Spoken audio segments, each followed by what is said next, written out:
Picture this. You're driving home on a rainy Tuesday evening, thinking about what to make for dinner, when suddenly you see something that makes your heart stop. A car has flipped over on the side of the highway, smoke rising from the hood, and there's a man trapped inside. Most people would slow down, maybe call 911 and keep driving, but not Sarah Martinez. Sarah was a nurse for 23 years, and her instincts kicked in immediately. She pulled over without hesitation, grabbed the emergency kit from her trunk, and ran toward the wreckage in the pouring rain. The man inside was unconscious, bleeding from his head, and the car was starting to leak gasoline. Sarah knew she had maybe 2 minutes before this whole situation could turn deadly. Her hands were shaking as she tried to pry open the jammed door, but she couldn't think about fear right now. This stranger needed her.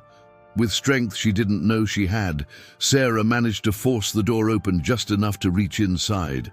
The man was barely breathing. His pulse was weak and she could smell the gasoline getting stronger. She unbuckled his seatbelt, carefully checked his neck for injuries, and with every ounce of strength in her body, she pulled him out of that car and dragged him 20 feet away. Just as she laid him on the wet grass and started performing CPR, the car behind them exploded into flames. The heat was so intense it felt like her skin was burning, but Sarah didn't stop. She counted the compressions, tilted his head back, gave him rescue breaths, and prayed like she'd never prayed before. After what felt like an eternity, but was probably only 90 seconds, the man gasped and started coughing. He was alive. Sarah collapsed beside him, shaking from adrenaline and relief as sirens finally wailed in the distance. The paramedics arrived and took over, rushing the man into the ambulance. In all the chaos, Sarah never got his name, never saw his face clearly, and as the ambulance drove away, she thought that was the end of it. She'd saved a life, done her job as a nurse even off duty, and that stranger would recover because she'd been in the right place at the right time. Sarah went home that night, took the longest shower of her life, and tried to process what had happened. Her clothes were covered in mud and blood, her hands were scraped and bruised, but she was grateful. Someone was alive because of her. The local news picked up the story the next morning. They called her a hero, showed footage of the burned-out car, and interviewed witnesses who said they'd never seen anything so brave. Sarah's phone wouldn't stop ringing with reporters wanting interviews, but she declined them all. She wasn't looking for attention or recognition. She'd just done what any decent person would do, or at least what she hoped they would do. But here's where the story takes a turn that nobody, especially not Sarah, could have ever predicted. 3 days after the accident, Sarah got a call from the hospital. The man she'd saved wanted to meet her, wanted to thank her in person. Sarah almost said no. She didn't need thanks, didn't want to make things awkward, but something in the nurse's voice on the phone made her change her mind. Maybe it was curiosity, maybe it was the need for closure, but Sarah agreed to visit him the following afternoon.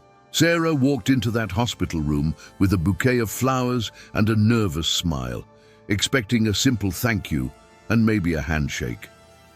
The man was sitting up in bed, his head bandaged, his arm in a sling, but his eyes were bright and alert.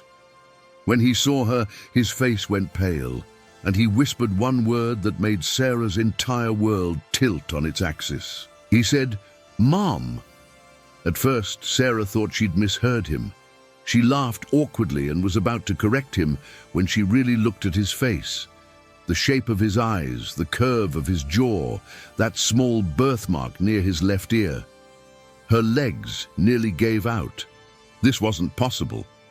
28 years ago, Sarah had been 17 years old, pregnant and terrified. She'd made the hardest decision of her life and given her baby boy up for adoption because she knew she couldn't provide the life he deserved. She'd held him for 10 minutes after he was born, memorized every detail of his tiny face, and then watched as the adoption agency took him away. She'd thought about him every single day since, wondered what he looked like, if he was happy, if he ever thought about her, and now he was sitting right in front of her, alive because she'd saved him without knowing who he was. The man, whose name was Michael, had been searching for his birth mother for 5 years. He'd finally gotten access to his adoption records just 2 months ago and had learned Sarah's name, but he'd been too nervous to reach out. He'd been planning what to say, how to introduce himself, when to make contact, and then fate, or destiny, or whatever you want to call it, had literally crashed them into each other's lives in the most dramatic way possible. They both sat there in that hospital room, crying and laughing and trying to wrap their minds around the absolute impossibility of what had happened. Out of millions of people in this country, out of thousands of accidents that happen every day, Sarah had been the one driving on that highway at that exact moment. She'd been the one who stopped, who pulled him from a burning car, who brought him back to life. Michael told her that the adoption agency had described her as brave and selfless, and now he understood exactly what they meant. He'd been saved twice by the same woman, once when she gave him life and once when she refused to let him die. Sarah learned that Michael had been raised by an amazing family, that he'd become a teacher, that he was engaged to be married next spring, and that he'd always felt loved but had never stopped wondering about the woman who'd given birth to him. Now they had a second chance, a relationship built on the most extraordinary circumstances either of them could imagine. As Sarah left the hospital that evening, she realized something profound. She'd spent 28 years wondering if she'd made the right choice, carrying guilt and grief and what-ifs. But now she knew, without any doubt, that everything had happened exactly as it was meant to.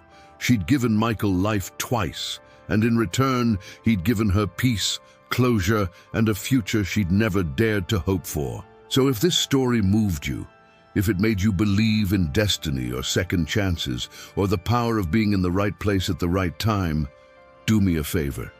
Hit that like button, because this is the kind of story that needs to be shared.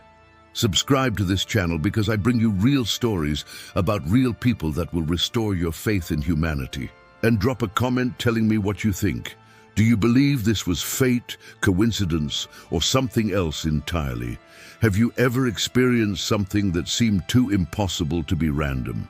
Share your stories below because I read every single comment and your experiences matter. This is a reminder that our actions ripple out in ways we can't predict, that the stranger you help today might be more connected to you than you ever imagined, and that heroes don't always wear capes. Sometimes they're just people who refuse to drive past someone in need. Aviso: Sara Martinez, scrubs azul marinho, enfermeira, rosto oval com linhas de expressão suaves e olhos castanhos gentis, cabelo castanho escuro com fios grisalhos, preso em rabo de cavalo, 45 anos, pele morena clara, Miquel camisa casual cinza, rosto angular com mandíbula definida e pequena marca de nascença perto da orelha esquerda, cabelo castanho escuro curto e levemente ondulado, 28 anos, pele morena clara,